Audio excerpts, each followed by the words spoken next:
অঞ্চলে সব সিংহরা বসবাস করে, সিংহের মতো গর্জন দিতে হবে।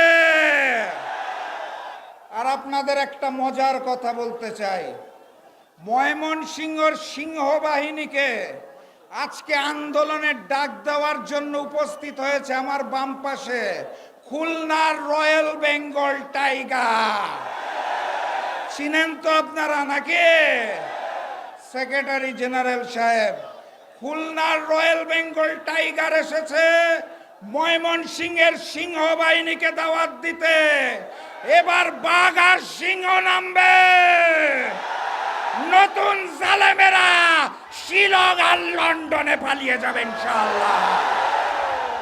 সিংহের গর্জন দিবেন, যেই গর্জনে পুরাতন জালেমের বুক কাঁপে, যেই গর্জনে নতুন জালেমের বুক কাঁপে, যেই গর্জনে হিন্দুস্তানের বুক কাঁপে। সিংহের গর্জন হবে নাকি একটা? নারায়ে তাকবীর, নারায়ে তাকবীর, নারায়ে তাকবীর। দেখা হবে ইনশাআল্লাহ বিজয়ে। বিজয়ের পথে যাত্রা শুরু। ক্ষমতায় এসেছে মজলুম যারা জালিম হয়েছে, তারা ওই ভারতের নির্দেশে দেশকে গরম করতে চাইছে। আমরা মেনে নেব না ইনশাআল্লাহ। সংগ্রামী সাথী এবং বন্ধুগণ, আমাদের দেশটা বড় দুর্ভাগা। ৭১ সালে মুক্তিযুদ্ধ হয়ে যাওয়ার পর সংবিধান রচনা করা হলো। সে সময় যিনি রাষ্ট্রীয় ক্ষমতায় আসলেন শেখ মুজিবুর রহমান, উনি মুক্তিযুদ্ধের সময় বাংলাদেশে ছিল না, ছিল পাকিস্তানে। সংবিধান লেখার দায়িত্ব যিনি নিলেন ডক্টর কামাল হোসেন, উনিও যুদ্ধের সময় বাংলাদেশে ছিল না, ছিল পাকিস্তানে। যারা দেশ গঠনের দায়িত্ব নিলেন তৎকালীন আওয়ামী লীগের নেতারা, তারাও কেউ যুদ্ধে বাংলাদেশে ছিল না, বিলাসবহুল জীবনে ছিল হিন্দুস্তানে। তারপরে ২৪-এর গণ অভ্যুত্থান। গণ অভ্যুত্থানের পরে যিনি দায়িত্ব নিলেন তিনিও গণ অভ্যুত্থানের সময় বাংলাদেশে ছিলেন না, উনি ছিলেন প্যারিসে। ডাক্তার মোহাম্মদ ইউনূসের কথা বলছি। তারপর সকল রাজনৈতিক দলের সাথে আলোচনা করে যিনি জুলাই সনদ লেখার দায়িত্ব নিলেন ডক্টর আলী রিয়াজ, উনিও গণ অভ্যুত্থানের সময় বাংলাদেশে ছিল না, ছিল আমেরিকাতে। ভাগ্যের কি নির্মম পরিহাস, সেই জুলাই সনদ বাস্তবায়নের জন্য যারা দায়িত্ব গ্রহণ করলো ম্যানেজ ভোটের মাধ্যমে, সেই ম্যানেজ ভোটের প্রধানমন্ত্রী জুলাই গণ অভ্যুত্থানে বাংলাদেশে ছিল না, ছিল লন্ডনে।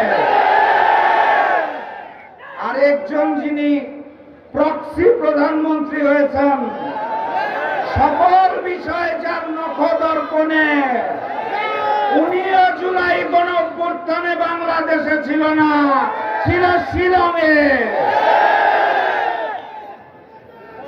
এই কারণে তারা জুলাইয়ের মর্ম অনুভব করতে পারে না।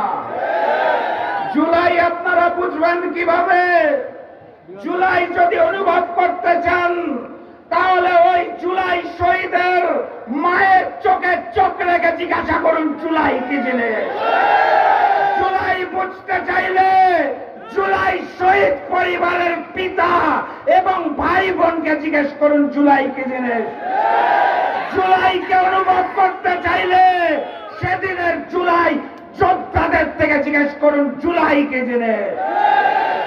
জুলাই আপনারা অনুভব করতে পারেন না, কারণ আপনারা জুলাই গণ অভ্যুত্থানের অংশ ছিলেন না। আপনারা লন্ডন শিলংয়ে বসে ভিডিও কলে আন্দোলন দেখেছেন। জুলাই কি জিনিস সেটা জানতে হইলে আমাদেরকে জিজ্ঞাসা করুন, আমরা উত্তর দিয়ে দিব আপনাদের ইনশাআল্লাহ। জুলাইয়ের শহীদের রক্ত পেরিয়ে ওই মসনদে বসে যদি মনে করে থাকেন ফ্যাসিস্ট শেখ হাসিনার রেখে যাওয়া অসমাপ্ত কাজ দিল্লির নির্দেশনায় পালন করবেন, আমরা সেটা মেনে নেব না ইনশাআল্লাহ। সংগ্রামী সাথী এবং বন্ধুগণ, জুলাই সনদ বাস্তবায়ন করতে হবে। কথা কি ঠিক না বেটি? ওনারা বলে নাকি অক্ষরে অক্ষরে পালন করবেন। কোন অক্ষর? কার অক্ষর? আমরা ওই হিন্দুস্তানের অক্ষর চিনি না, আমরা বিএনপি গুলশান অফিসের অক্ষর চিনি না, গণভোটের গণরায়ের অক্ষরে জুলাই সনদ বাস্তবায়ন করতে হবে।